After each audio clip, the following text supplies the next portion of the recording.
Welcome to the CYF course dedicated to give you an overview on preparing and leading an event.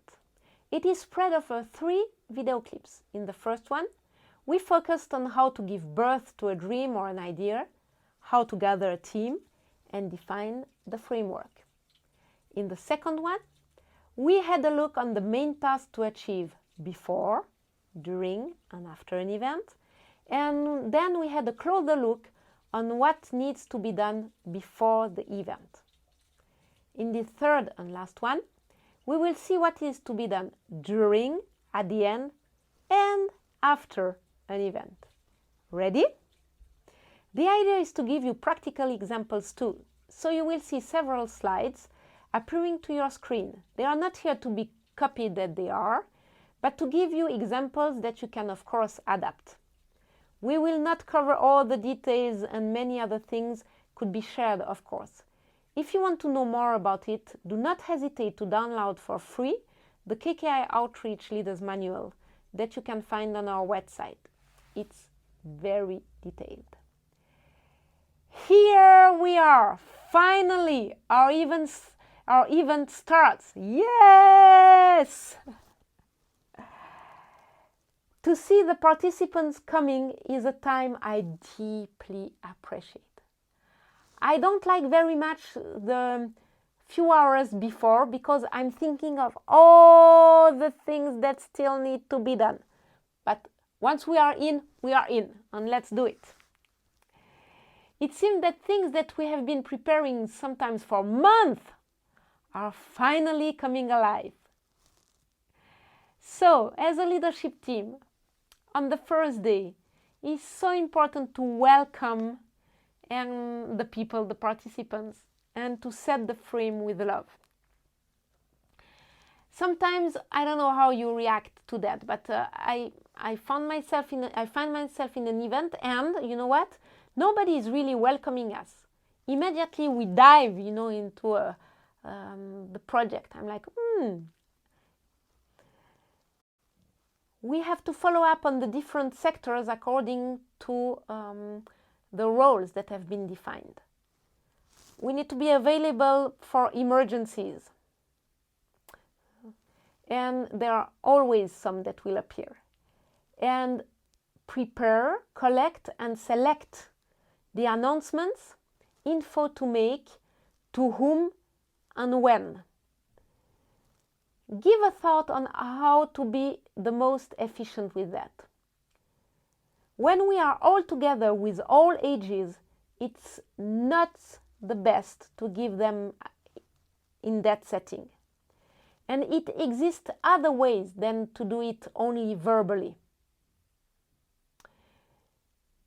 Here is on your screen a tool that helps me a lot. The communication sheet. Especially when the event is big. Because as you can see, there is a schedule on one part, and on the other part, all the area. So if I have to say something specific to one person in that area, I can just put it here. Basically, I'm carrying that communication sheet day and night. Because you are always meeting people that say, oh, by the way, could you tell and that. So it's so easy to have it handy all the time. Plan times to listen to God as a leadership team and as a whole event too. Take care of your leadership team. It will, as I said already, model something for the other teams without speaking it out. And be ready to be surprised and adapt to what God is saying. Let's stay flexible and remind that to all your teams. One part also is to manage tensions in a team or among 2 people as soon as you discern them. Be proactive before they become a conflict.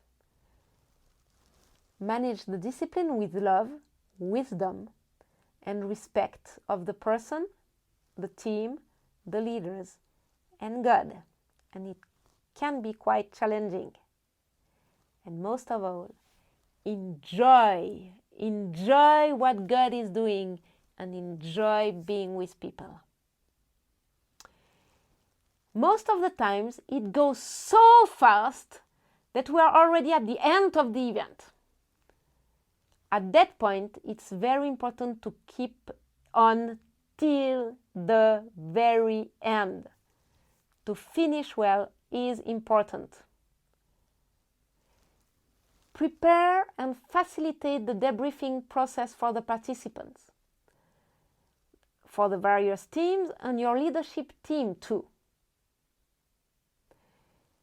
This is one that you can see that we use for our participants. Please do not ask only questions on food or on housing. It's important, but most of the time you already know if it was good or not. Ask questions on what they experienced with God, what they learned, what was difficult, their victories. It will help them to start the process of digestion. It's not easy to put words, but it will allow them to integrate what they experience in their journey to maturity. And it will not only be a one more event in their lives. Find a way for you to be aware of these treasures. It will be so encouraging for you. Thank the different people and imagine a way to do it creatively. Because sometimes it can be so long and a little bit boring when you go for 20 minutes on the list of all the people to have to thank. You know, in our camp, most of the time what we do is we say thank you to the team in their team and not in front of all the people with a gift, with a personal word, with a prayer. The leader of the team, do it with his team, and the leadership team, we make sure that the leaders of each team also got something. And when we are all together in the same room, we say a big thank you mainly to God. We focused on what God did, and we thank everyone, but with one or two sentences. Do not forget to communicate the next event if you have already thought about one. Give back the facilities cleaner than when you arrived. We love to remind our people that it's a worship time, the time where we clean up, because we do it firstly for God. Manage lost and found, food leftovers, cleaning products. I don't know how many times in my life people are totally forgetting about that, and you are like, nice. And at the end of the event, nobody is here anymore to take care of this. Don't forget that. And be sure not to find yourself alone to do all these things at the end. I always ask my team to stay till the very end and not to, suddenly disappear without saying goodbye. Of course, there are some exceptions, and that's okay. But it's, the basics. You think now that, you can relax because we are over now. Hey, not yet. Do not forget to deal with some remaining aspect after the event. It's why it's important for the leadership team to plan for some added time when all the participants are gone. It's not because the camp is finishing at 5 or the meeting is finishing at 7 that at 7:05, 5 minutes later, you can be gone. Because sometimes you have to manage post-camp situations that may come your way from the participants, the family, your partners. We are used in our activities to pray for children and youth.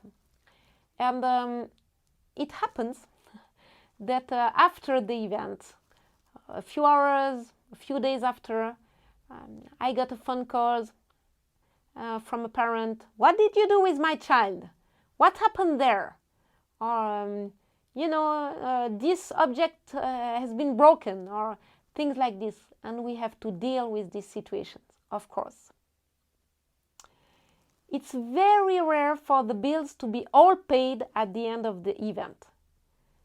Finishing the bookkeeping may take several weeks, and please do not let one person carry that alone.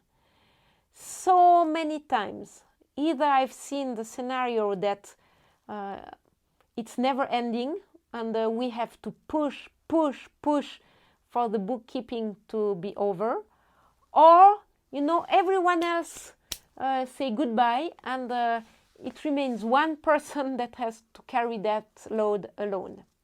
No, we need to stay a team till the bookkeeping is over and communicate the result with the team as soon as we know it. And it may be that at that point you still have a decision to take what to do if there are some leftovers, hallelujah, and what to do if we have some loss. How will we cope with that? And then synthesize all the feedbacks with the leadership team, sharing, for example, a good meal and a relational time. And of course, take the opportunity to debrief with the leadership team. Sometimes it's best to do it right away, especially if you have people coming from different nations. And you can ask some question like, what is my best memory, my worst memory of that event, of course? What moment impacted me the most? When and where did I see God moving? How did I personally experience this activity? How did I experience my role? Because it may be two different things. One person can say, the event was great, but I was not at my place, for example. What worked well and could we use again as it is? Or what needs to be adjusted or improved? Usually in our minutes, we keep carefully these last two ones. What worked well and what could you use again as it is, or what needs to be adjusted and improved. And we use them, we read them again when we start a similar project. Take the opportunity to talk with the team about a potential next event or not, and their potential involvement or not. So you know if you can contact them again. Just thank them, thank God, pray for delicate situation you have faced during the camp or one of your team members has faced, and bless one another. And please, plan a period of rest and re-entry. You probably would need it. And the one living with you too. Have they been with you or not in the event? Think on how you could honor them and do something together. Plan these times carefully. It has brought big tensions in our family because at one point, we are both tired, or because we took re-entering the family too lightly, thinking that everything will be all right. Of course, it does not mean necessarily stopping everything, but surely to adapt our schedule. It's not a good idea to come back from an event, whatever the length, and to plan something else starting 1 hour later. We need time to digest, to process, sometimes to sleep a little bit, and to reconnect with our family members if we are living with our family, even if they have been in the event, because they need to be debriefed, we can listen to one another, and all of these things. So please take time for that too and plan these times too. here we are at the end of the 3 parts, and I have one question for you. Could you tell me when most of the work happens? Yes? No? Before and after the event in itself. It's good to remember that and to realize that, of course, the outcome of the event in itself is very important, but all the process before and after too. These are rich opportunities for each one of us to grow and mature in our relationship with God and with one another. And God is very much interested in that too. Thank you for your attention, and before you get some rest, I leave you with some questions to process. Bye for now.